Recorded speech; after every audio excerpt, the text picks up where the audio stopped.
Hi everyone, my name is Ali Davis, founder of MediatorAcademy.com, home of the passionate mediator. This is where we interview the very best mediators and thought leaders from around the world. We learn about new opportunities in the field of mediation, as well as how to sharpen our skills, develop our thinking so that we can improve, be more effective every single day. Now, the big question for today's interview is this: how do we develop and shape the next generation of mediators? And believe me when I say that my guest today is probably the most qualified practitioner and scholar to have a stab at this. She's been working as a scholar, teacher, mediator and arbitrator for over 35 years and has mediated and arbitrated at every level, from international and major domestic class actions to employment, health-related and domestic relations matters. She's been working on peace in the Middle East for the last 7 years and has consulted on dispute resolution processes and system design for the UN, the World Bank, the Federal Judicial Center, and the International Red Cross. She recently won the first ever awarded American Bar Association Award for Outstanding Scholarship on Dispute Resolution.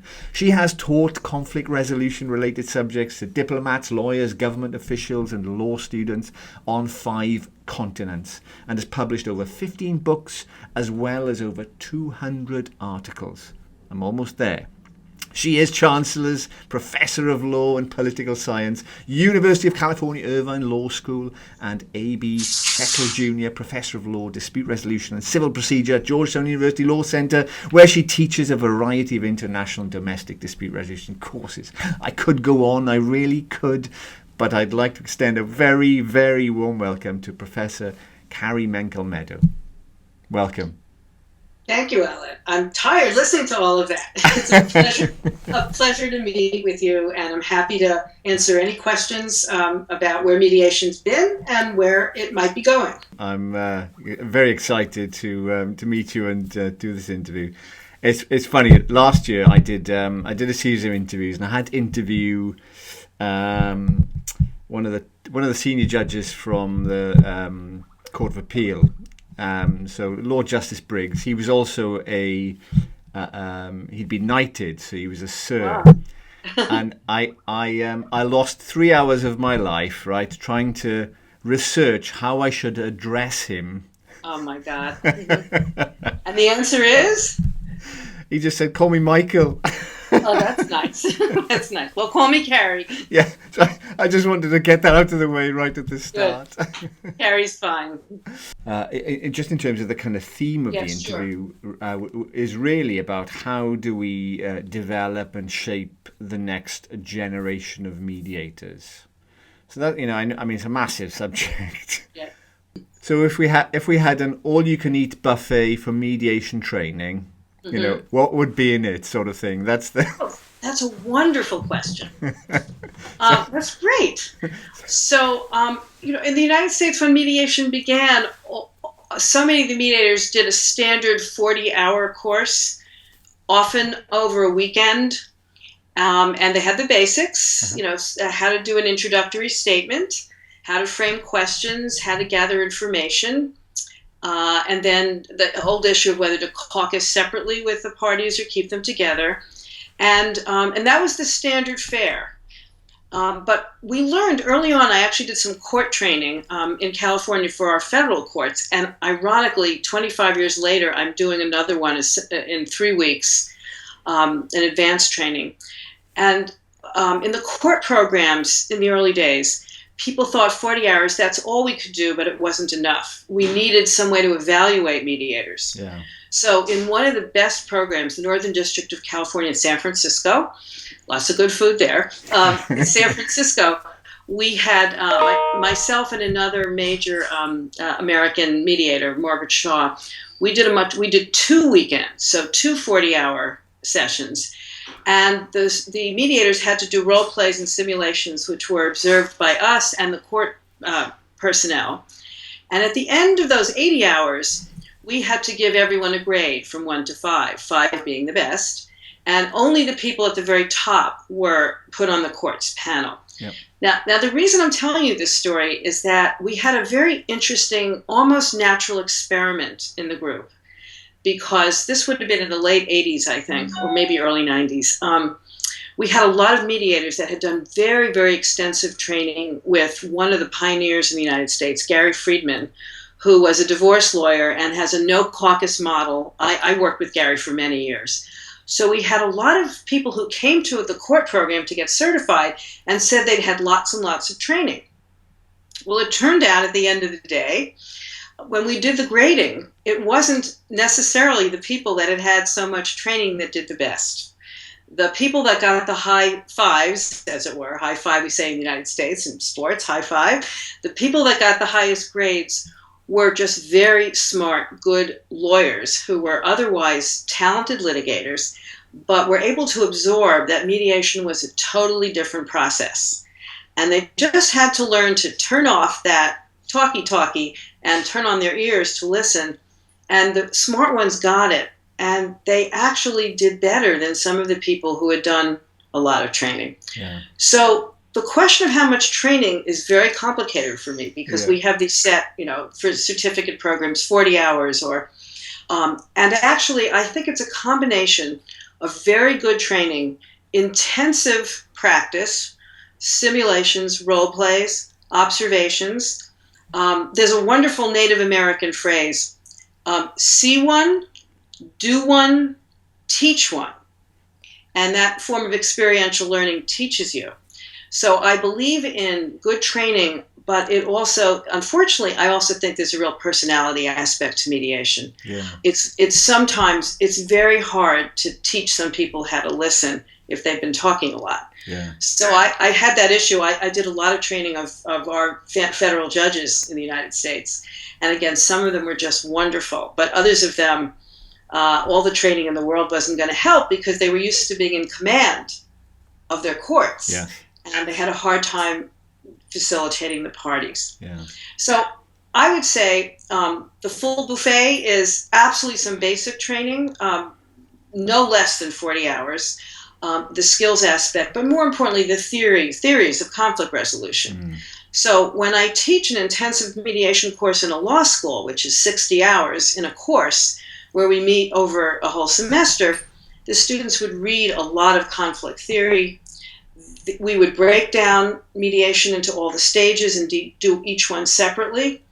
And in the years that I was supervising students, we would have videotape. Now we could do it by Skype.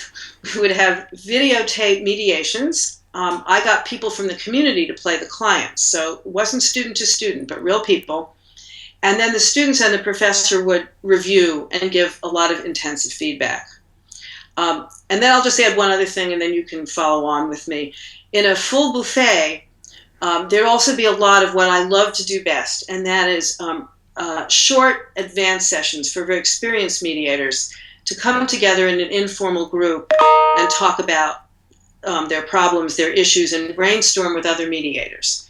So, I'd say full buffet, start with a basic introductory course, watch some, observe, apprentice a little bit, be exposed to a variety of case types, constantly get feedback, do a lot of mediation, and then come back for some advanced work. I guess one model, I always say one more thing, and then I say another thing. One model for us is what skilled psychologists and psychotherapists do, and that is they always come back for more training and do master classes. So you get some experienced psychologists, and they come together and they present a very difficult case, and then they watch different psychologists use different interventions, just as we would as mediators, and see how those different interventions work. So I've done a couple of those master classes at law firms and other mediation settings, and those are really terrific. Like a reflective practice. Exactly. Yeah, okay. And watching different people take different slices at the same problem. Yeah, okay. I mean, it's interesting. I typically have a little preamble with my guest and tee things up and then start the interview. We're in it, right? We've tucked in. We've started. We've put because the context I wanted to set in this sort of exploration today In one of your papers, you quote social philosopher Stuart Hampshire. And he says, the skillful management of conflicts is among the highest of human skills. Now, if that's true, then, I don't believe that we're touching the surface of what is required to develop the thinking, to develop the skills of an effective mediator. So, so I want to try and put some kind of shape to this, and lay out the buffet. But before we do that, I've got a little sort of hors d'oeuvre. Oh, good. Let's see how far I can. An amuse-bouche. No, we've got an amuse-bouche coming. Just to cleanse the palate. That's a bit later. How did you get interested in mediation? And how has it evolved over the past 30 years? There we are. Just a little, Well, I love this story. It's very simple, actually. I was in law school in the early 1970s. I was a political activist. So after a short stint of teaching right after law school, I was a legal aid lawyer, poverty lawyer.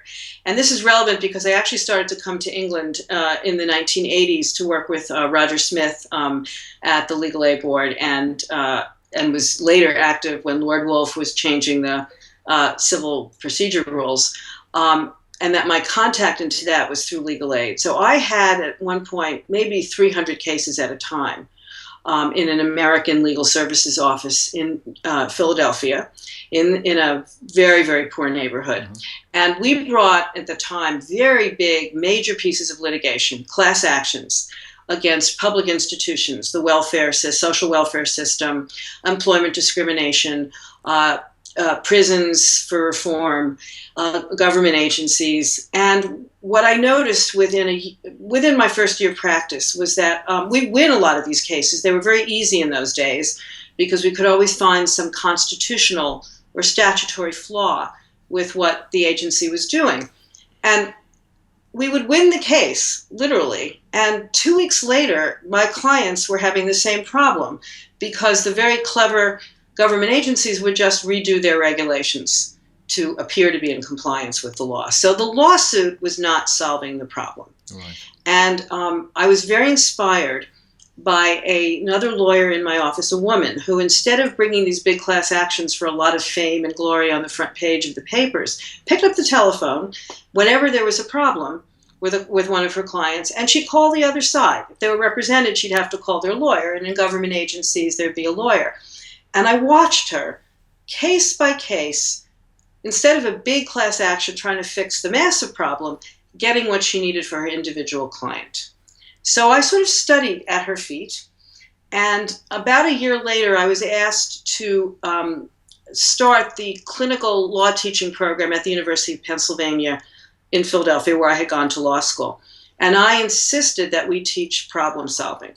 And that's sort of what I'm most famous for in the United States in terms of my academic work. I wrote an early article on negotiation, the precursor to mediation, that lawyers needed to learn how to solve problems as well as how to litigate. Okay. Now we now know that's what transactional lawyers do all the time. But my phone's ringing. It'll stop in a minute. Annoying. It's all going on. Yes. I'll just turn it off. How's that? I should do that. That'll do it. So anyway, I put into the formation of the clinical law program at Pennsylvania a unit on negotiation. Right. And so I began writing and teaching students how to imagine, how to solve the problem. What do you need? Obviously, we can still go to court if we need to, but what are the resources that are available to solve the client's problem? And in the interest-based notion, I called it a needs-based theory of negotiation. How do we solve the needs of our client by looking at the needs of the party on the other side? So I began to teach negotiation. And in, I would say, 1980-81, my friend, Gary Friedman, who I mentioned earlier, who was one of the first family law mediators in the United States, began to do very creative training programs for people who wanted to be mediators. Right. And like me, he'd been a litigator, but unhappy with how litigation was practiced, and he'd had a bad divorce himself. So these were very intense programs, weekend programs, in a beautiful, beautiful spot in Northern California, overlooking the ocean. And so I was one of the first to train with him. And as an academic and a clinical teacher, I then started teaching mediation in the law school, 1981, 1982. And what was Gary Friedman teaching in that weekend workshop? Well, he has a very particular model, very controversial in the United States.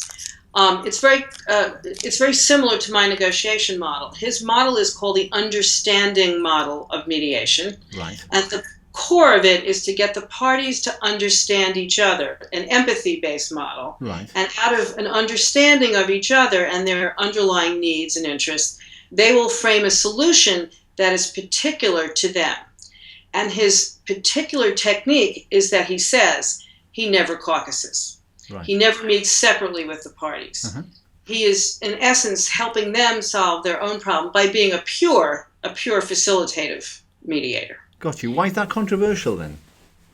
Because the model that developed around the same time on the other coast in Washington, D.C., with two other founders of our field, Michael Lewis and Linda Singer, now at JAMS in the United States, they began training commercial lawyers, litigators, people doing big litigation in Washington, D.C., and they developed a totally different model, which is the more common model in the United States now, beginning with an opening session, an hors d'oeuvre, or a beginning, as it were, to learn what the parties needed from each other, sort of a statement of the case. Yep. And then they would go immediately to shuttle diplomacy, on the theory that when everyone's in the same room together, they won't say what they really want.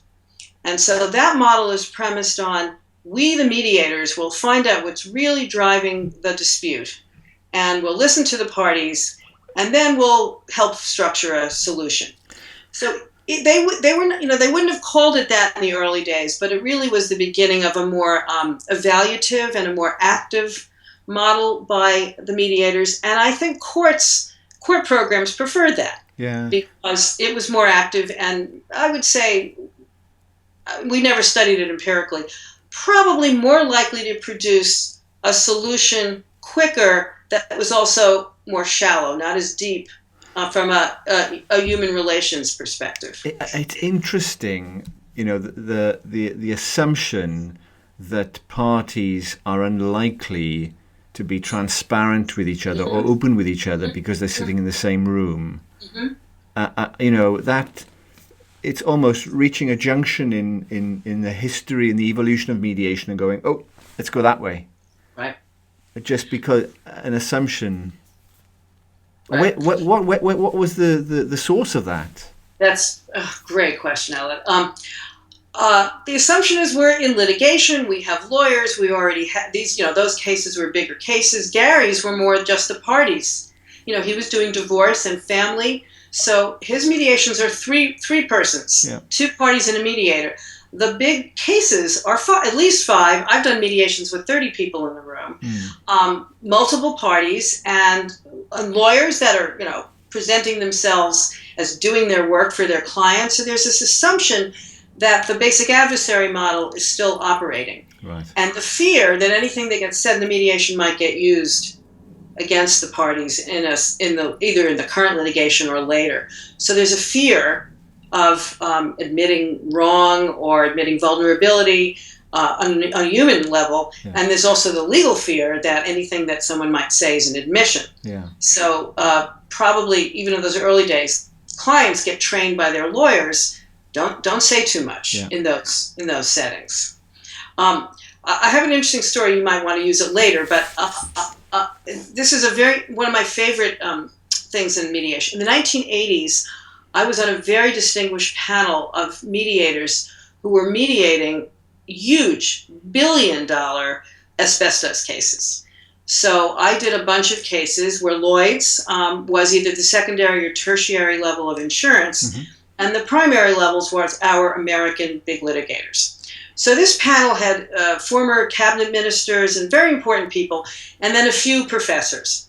And in the 1980s, I did a case that went on for a very long time, where I had the primary layers of insurance. And the former dean of the Yale Law School, Harry Wellington, whose name was on the panel, it was the Wellington panel of mediators, he was doing the secondary and tertiary mediation with all the same lawyers. He met in London, dark wood, formal room. I forget where the meetings were, not at Lloyd's, but somewhere in some fancy club room in London.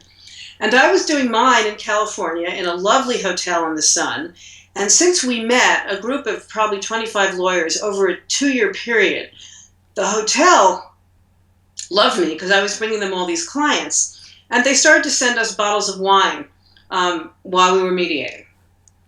And it turned out that after a few years, mine was coming close to a settlement of a rather large amount of money in insurance coverage to be paid out to various companies over a competing asbestos claim.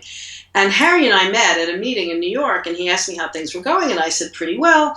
And he said, mine is going terribly. And we unraveled it. This is the kind of sharing of mediators. Yeah. We both were dealing with the same parties. We were very careful about confidentiality, of course. Indeed. But I came up with a theory that I was much younger, but I'm still a long-haired professor, a woman, younger than some of the lawyers. It turned out not all of them. Many of them were my age, but they were acting like they were older. And so what was going on in his session was this need to impress the Yale dean and to impress the clients. And here we are in London, and we're doing very important work, lots of money at stake. And so it was very formal and very adversarial. And he said people were behaving as if they were doing an arbitration and making arguments. And it was the combination, I think, of the informality and the sunshine and probably a little wine, and me as using my teacherly personality, just asking questions of the parties, that the same lawyers in two different settings with two different kinds of mediators behave totally differently. And again, it's almost like a natural experiment of more or less the same case, different amounts of money, but more or less the same case, showing that setting and who the person is and what their expectations are can make a difference. It's just interesting to me. Later on, when I became a mediator in the Circuit Court of Appeals in Washington, that's the court just under our Supreme Court, okay. And I would do trainings and talk to people. I noticed the same thing, that many of the very distinguished silver-haired, three-piece suit elder gentlemen on the panel, once I talked about this, the more thoughtful ones said, I'm going to change the setting. I'm going to wear a shirt with no tie and not a suit. And the thoughtful ones really heard that message. And so I think you can change how people behave in a mediation, but you have to think about it. Yeah. And I think in the more formal cases, in the more formal settings, especially in big litigation, the conventional adversary model and the lawyer as the protector of the client predominates, rather than a more, here we are, how can we try to solve this problem approach. I mean, it strikes me the mediator has a huge responsibility on their shoulders to set the context, the expectation, to get people engaged in a process that is radically different to one that they might be familiar with in that litigation. Right, exactly. And so it's interesting. This may jump ahead, not quite to dessert, but to the more to sort of something I think you might get to at the end. I've been doing this for a long time now, 30 years, and I would say that what we see are some mediation-savvy lawyers that have actually made it worse, because they now, especially in shuttle diplomacy, they have learned how to manipulate and use the mediator, to try to use the mediator to extract information from the other side that the other side would never tell them directly. Yeah. But they'll say to the mediator, well, if you could find out if they're willing to do this, that, and the other thing, then maybe we'll do that. Or what are they saying their argument is with respect to this? And so the mediator becomes the controller of information in those kinds of settings. And I think very savvy, smart lawyers have learned how to do that. So that's why the mediators, you're right, they have so much power, control, and it's a very tough role. They have to figure out what they're presenting to the parties, their responsibilities are. And they have to be careful these days, in my view, not to be overused in a strategic way. Yeah, I mean, we're on this is where I think we're on dodgy ground as a field. We've got a similar in the civil and commercial model of mediation in the UK. It's let's get everyone around the table, do your introductions, your opening statement, which is invariably a position statement read by the lawyer, and then let's pause and retire to our respective, and then I will shuttle back and forth. Now, my take on that is it's less about the party's discomfort and concerns. This is my assumption, by the way. Less about the party's concerns or discomfort about the interaction or the potential for an explosion of some kind, and it's more about the mediator's discomfort or the uncertainty of what would happen if things got out of hand. How would that reflect on me and my competence, and everyone would be looking at me. And I totally agree. So I have always said, when I start a mediation class, I always say two things. You don't need to raise your hands, but how many of you grew up in a home of divorce? And then a little later in the semester, I do a little session on people's various ethnic backgrounds. The purpose of that being, did you grow up in a household where conflict was tolerated, and people were used to a lot of conversation, disputing, maybe yelling at each other, and somehow they got through it, and families where no conflict, we're all going to behave perfectly properly and not say what we really mean. Because I think that that's why Stuart Hampshire's work is so important. Conflict management, being a mediator, really means understanding the role of conflict interpersonally, intrapersonally, and in the larger cultures that we live in. So I agree with you totally. The mediators that want to push everybody into separate rooms are generally afraid. I won't be able to handle it or manage it if this gets out of hand. Yeah. And so it comes from a place of fear. And so good training really works on conflict is part of life. And again, it doesn't have to be entirely gendered, but I also did a lot of feminist theory as an academic. I would say I watch a lot of men mediators. When women start to cry, they get very upset. And I don't, because I cry a lot myself. Yeah. So I would say a mediation, even if it's not family law, mediation should always have a box of tissues. And a mediator has to be able to work through conflict, not to just stop and say, oh dear, this is breaking. But that's a very intense, different kind of training. And a lot of commercial mediators think, well, in business, we don't have all of those emotions, so we don't really need to learn how to do that stuff. Not my experience. I've done a lot of big commercial cases, a lot of major class actions. The emotions are very high in those cases as well, very high. So mediators need to learn that. Yeah, there's a lovely expression, emotions buried alive never die. Yes. So if you try and sort of control them, shut them down, they're gonna come back and bite you. Exactly. At some stage. Exactly. I had a very interesting learning experience mediating a community conflict between two neighbours. It's the only ever mediation that I've stopped it and haven't continued with the mediation.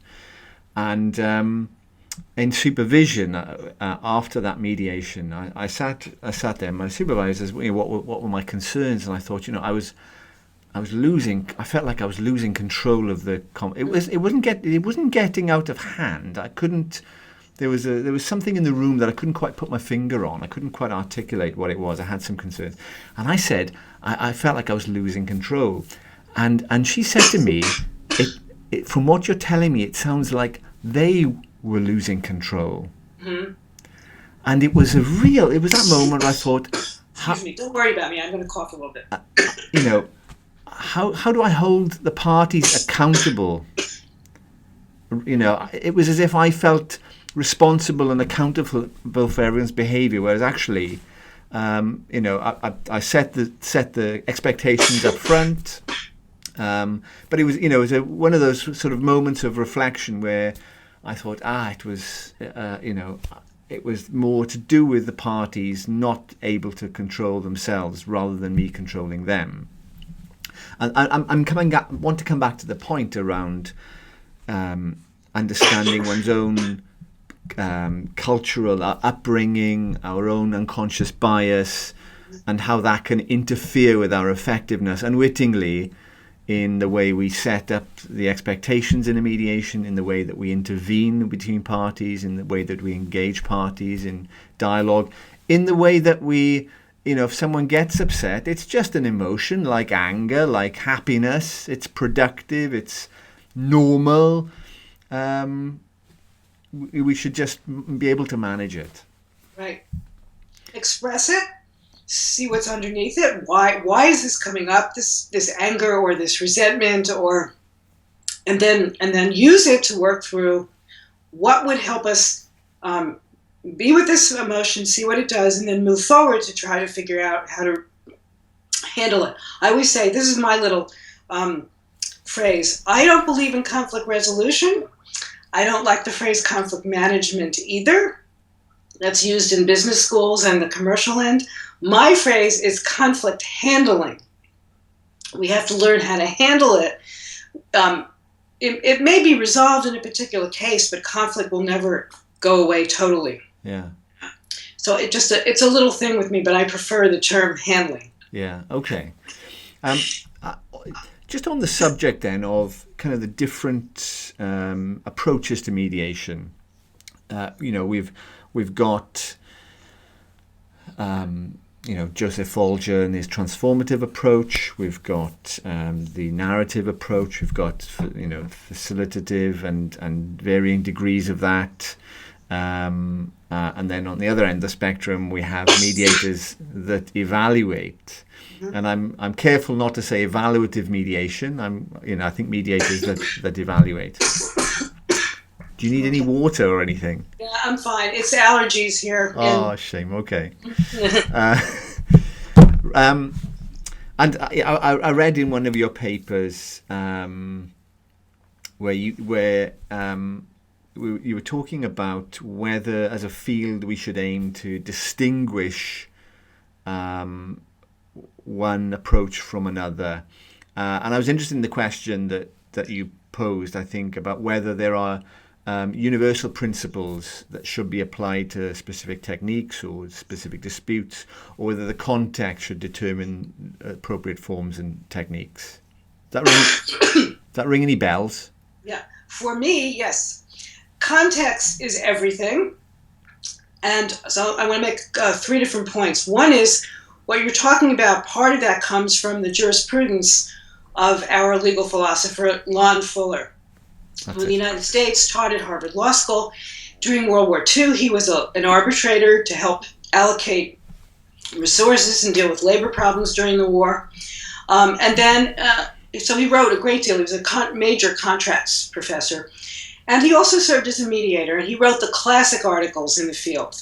First one, a law review article on mediation, and he's famous for the line, "A mediator's job is to reorient the parties to each other."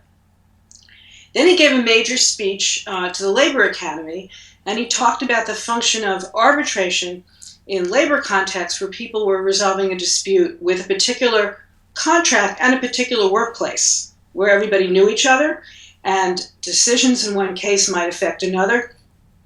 And then he wrote a piece on the limits of adjudication. So he talked about when going to court was necessary, when one needed a precedent. And out of that body of work, I can't remember if he said it or I paraphrased him, his basic point was every process has its own integrity. And in some of my articles, I don't know if you've seen it, I've said, I've always wondered if Lon Fuller had lived long enough to see everything you just described, all these different models, and the hybridization of Mead-Arb and Arb-Mead, would that bother him? because he thought that arbitrators had a certain morality, literally, a morality of deciding on the basis of the workplace and deciding on the basis of the contract rules that had been set down. And mediators, whose job it was to bring people together, that gives you different role obligations. And so I played this thought experiment when I trained mediators and in my classes. What would Lon Fuller think of these mixtures? Would he think that each of these processes should have its clear, universal practices clarity? Parties could choose. I want an arbitrator. I want a mediator. I want someone to try to mediate first, facilitatively, and if it doesn't work, then they can give me a final offer. And it's easy to make Lon Fuller a straw person because he's dead and he can't respond.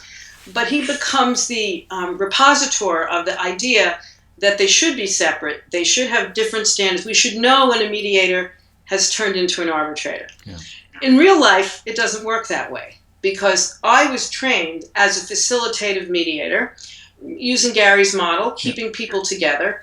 I do caucus because where I disagree with Gary, it's because as a feminist and doing cases of domestic violence, for example, you can't keep the parties together always in some cases.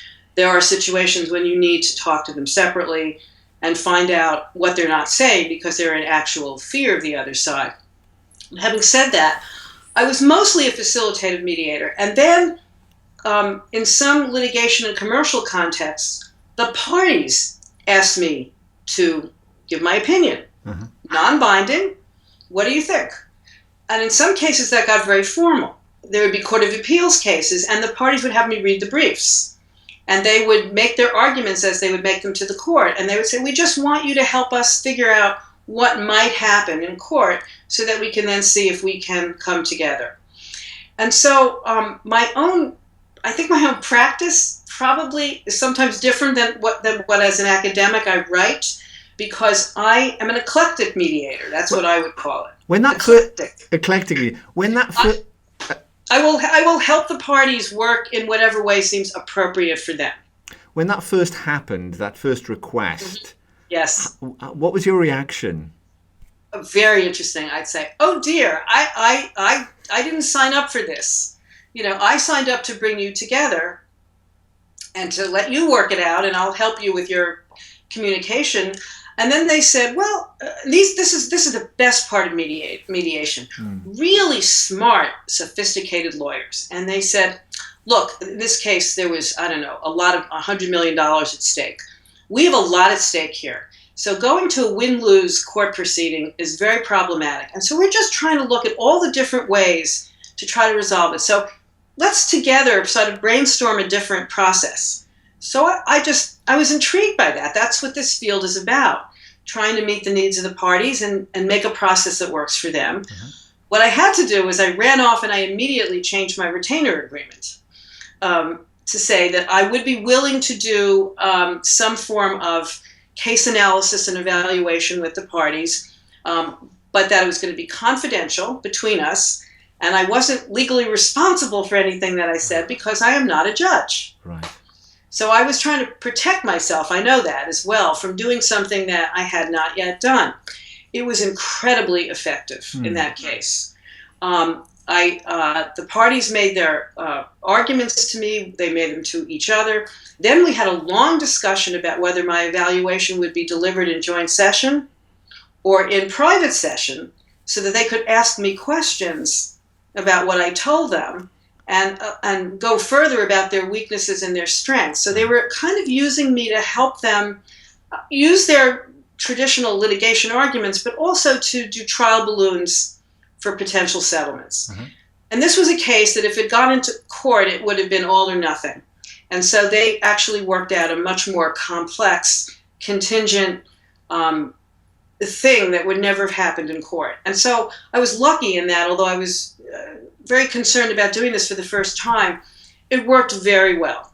So my introductory statement, actually this is all now in a increasingly lengthy retainer agreement that I have, because I've learned something from every case. So every case I go back and rewrite this document, which is the first thing, other than being interviewed on the telephone, or now by Skype, I say to the parties, this is how I like to work. And if we do this, if we evaluate, we're going to have to decide whether to do that in joint session or not. So that's why I say eclectic. I started doing this before these models became so clear. So my model is trying to help the parties resolve their dispute. And I will use whatever tools I have to do that. Would Lon Fuller be turning in his grave? Good question. I'd like to think no.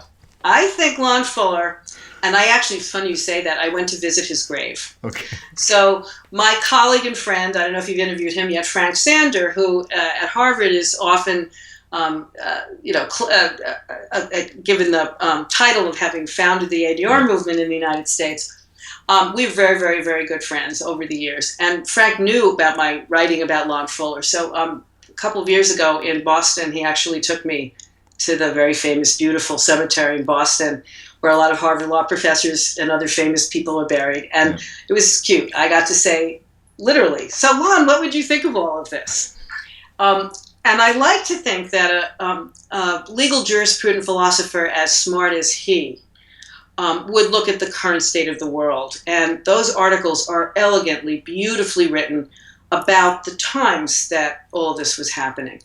I wish you were here because I actually think you would have something useful to say about how we have hybridized these things. And that the parties really still need to understand what they're doing.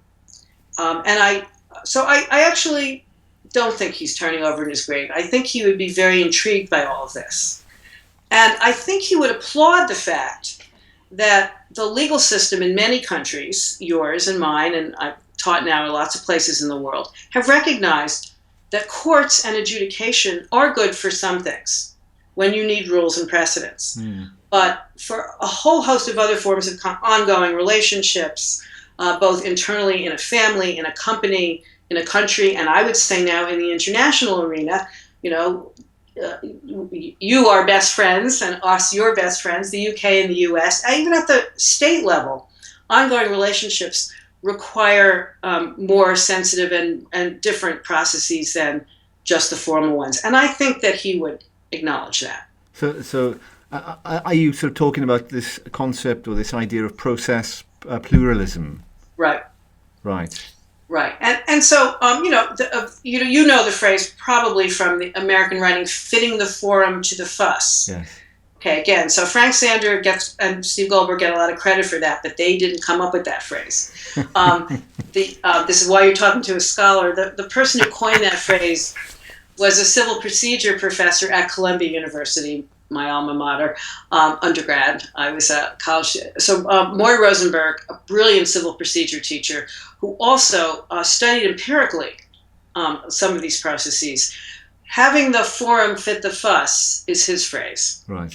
And so I've gussied it up a little bit and now call it process pluralism, that we can look at the fuss. We can try to analyze the conflict and say, is it long-term relationship? Is it a one-shot deal? Who are the parties? And we can apply an analysis of the fuss.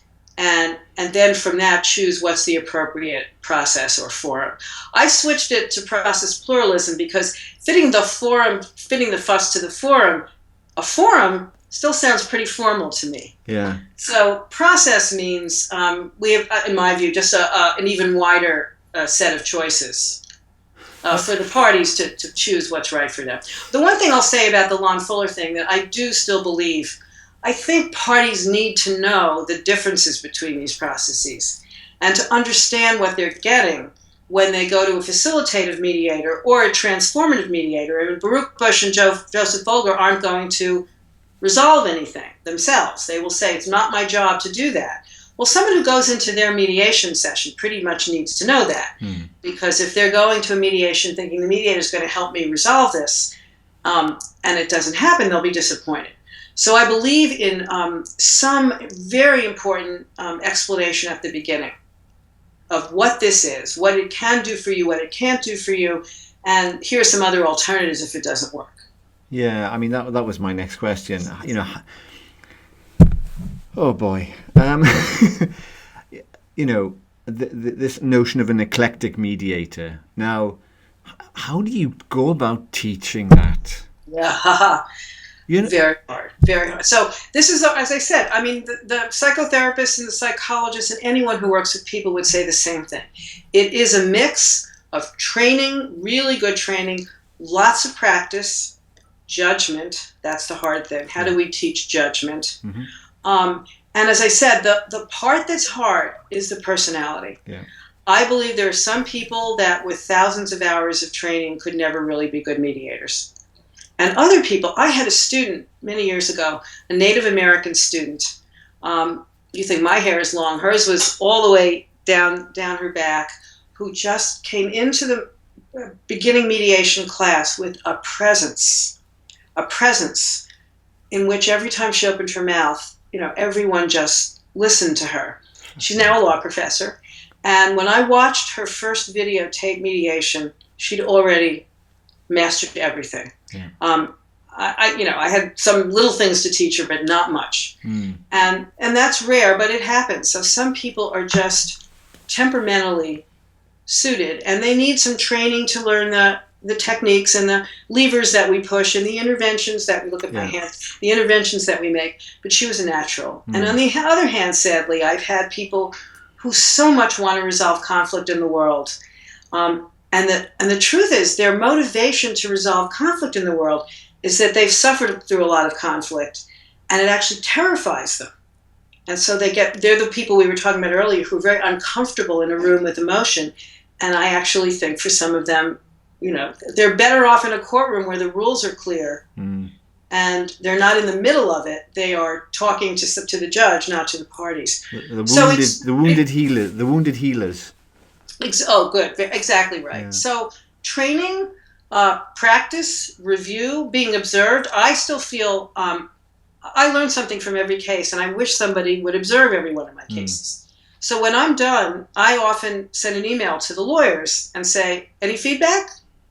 Is there anything that I did that you had trouble with?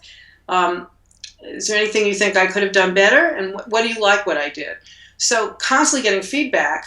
And I would add co-mediation when you can do it. It's very hard work, but to have somebody else watch you, that can help a lot too. Yeah. But the basic point for both of us is that some of this is unteachable. Absolutely. Judgment, discretion, knowing when to be quiet, knowing when to say some little subtle thing that'll move the parties. Very hard to teach that. Yeah. I get what you mean. You say something like, what you most worry about is the integrity of those seeking to help resolve conflict over and above the process itself. Right. And that sort of the individualistic component, ingredient of the mediator. Right. And that goes to, a little bit of the work another colleague of mine, Len Riskin, did, the original grid. Yeah.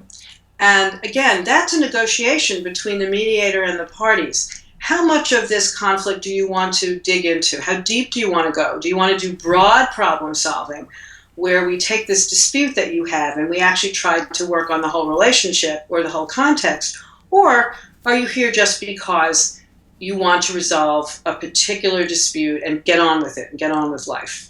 And that's hard because lawyers and parties and mediators, all of us, have very different levels of tolerance for going deep or broadly defining a conflict. Some people just want to fix this case and get through the day, and others are quite willing to look more deeply. And a good mediator has to be able to ascertain the levels that the parties are willing to work at. I've seen, very talented mediators psychologically go too far, thinking that the parties really want to work on say, it doesn't have to be family, but family dispute would be the most likely. For me, I did a lot of employment mediation. I was a employment discrimination lawyer for some time, so I've done a lot of employment work. And that's a very touchy area because if the employee's going back into the workplace, then the conflict has to be resolved at a deeper level. Yeah. But employees almost always feel disempowered. It's not an equal setting. So they're afraid if they put too much of themselves on the table and the manager or the supervisor doesn't, it's very unequal. So those are very, very hard. But I like employment cases because they're an example of where it is not just about the money, it is not just about the dispute. There is a relationship there if the employment is going to continue, and it does need to be worked on a different level, but only, in my view, with the parties' agreement to do that. You mentioned earlier that you caucus in certain situations, for example, where there's been a history of domestic violence. And I'm wondering, to what extent does your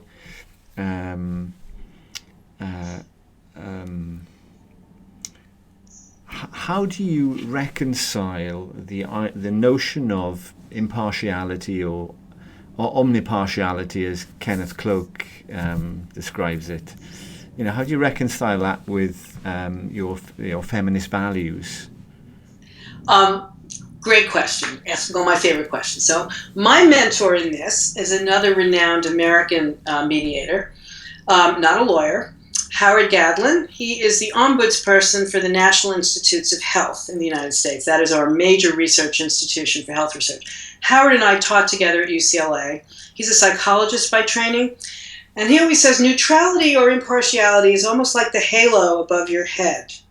We mediators aspire to being impartial or unbiased, but no human being ever could be that. So he's a nice little article that says that. So when I train, I teach, I do this, and so I will say that to the clients. I'm human.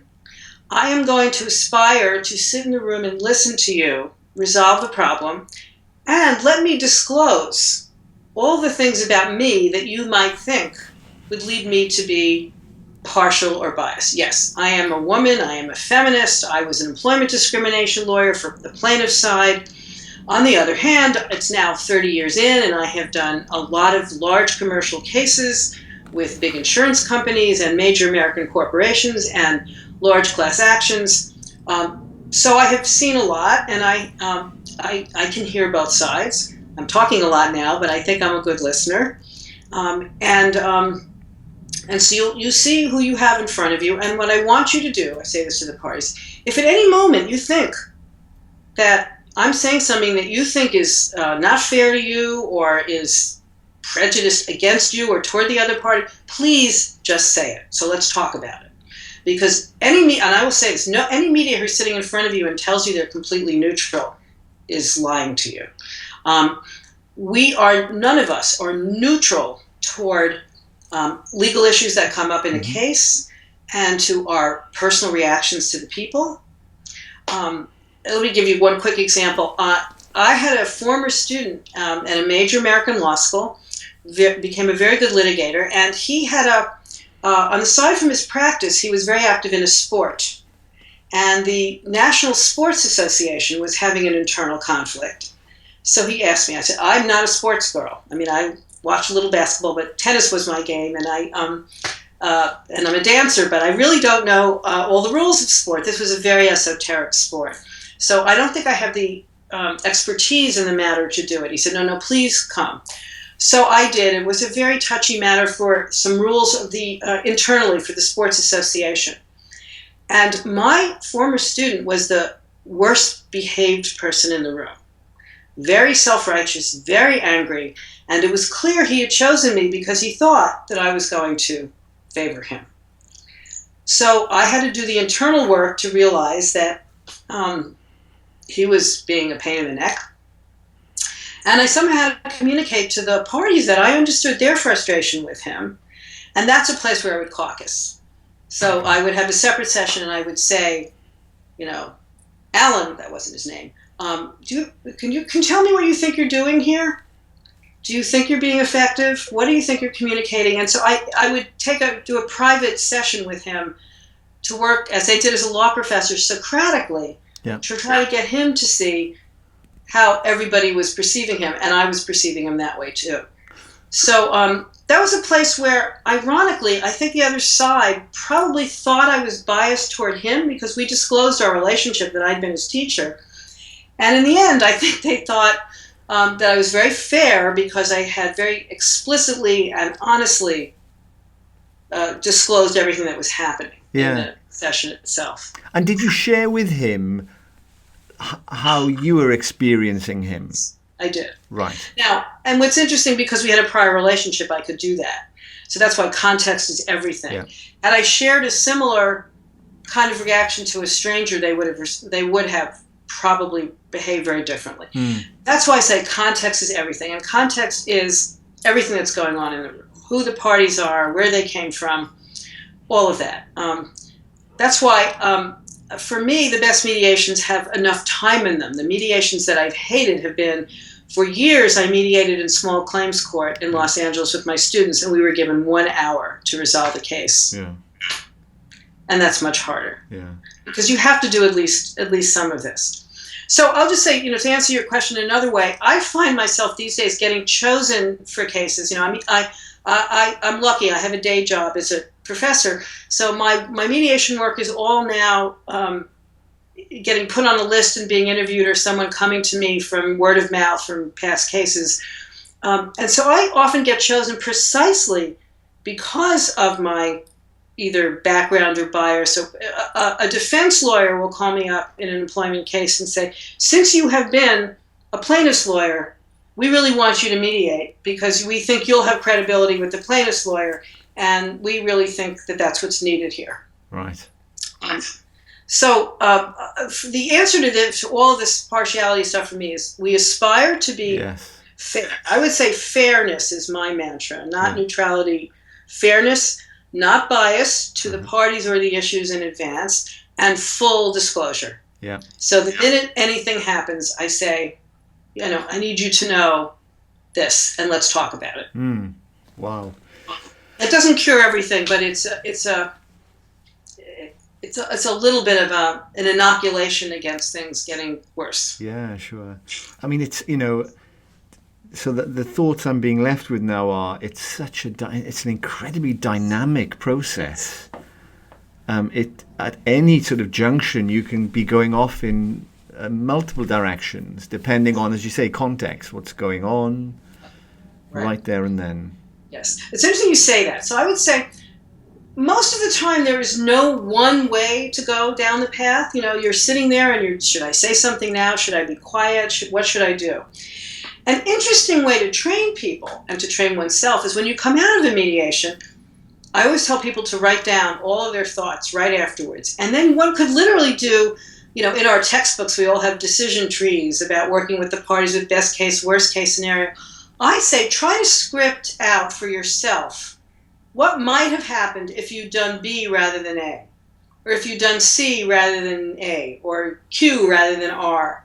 Just, you did whatever you did.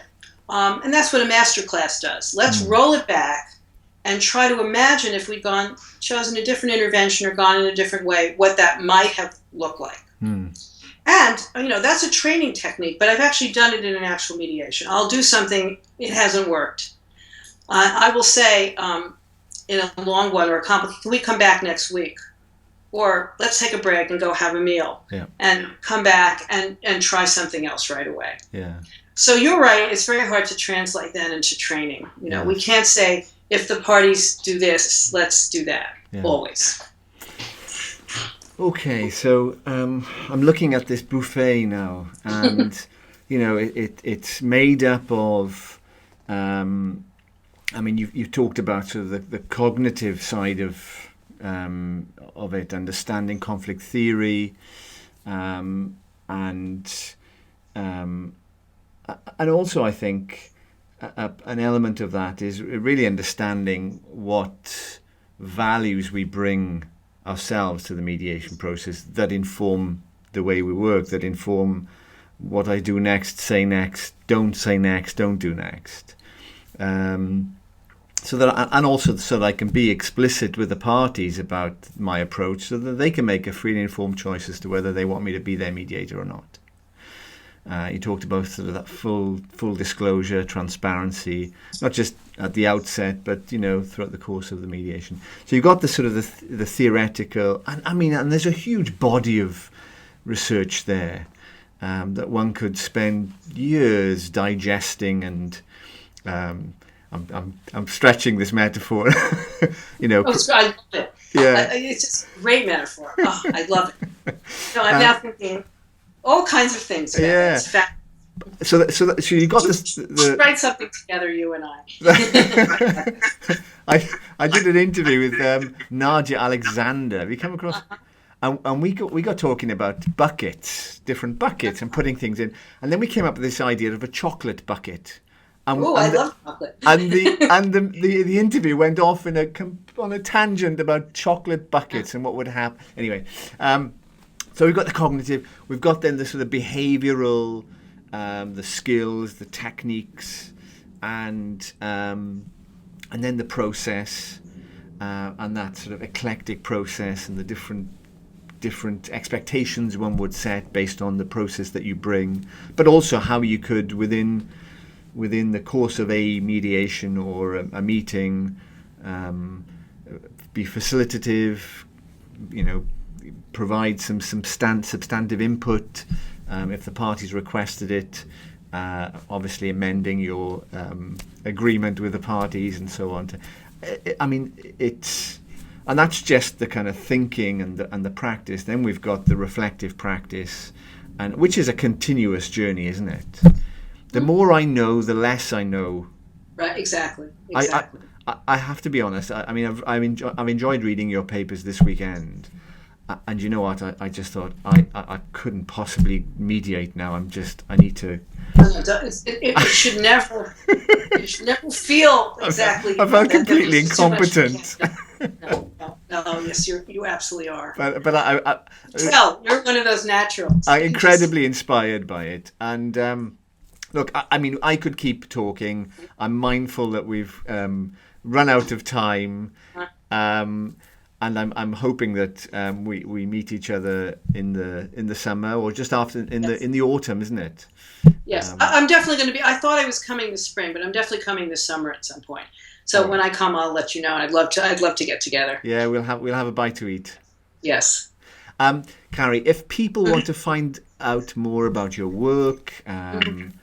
Where's the best place to go? These days, almost all of my articles are.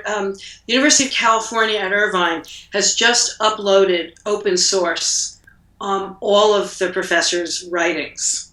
So University of California, UCI webpage has an open source, and I have on the university's webpage my own webpage, and with the listing of some of my articles, actually this listing of all of them through my CV, and my email address is there, so if anybody wants to send me an email, cmeadow@law.uci.edu. Wonderful. I'm sure people watching this will reach out and at the very least say thank you, but I'm going to be the first one to do that. Professor Carrie Menkel-Meadow, thank you very much. Oh, thank you, Ellen. It's been a great pleasure to talk to you. Really wonderful. And the buffet continues. Indeed, yes it does.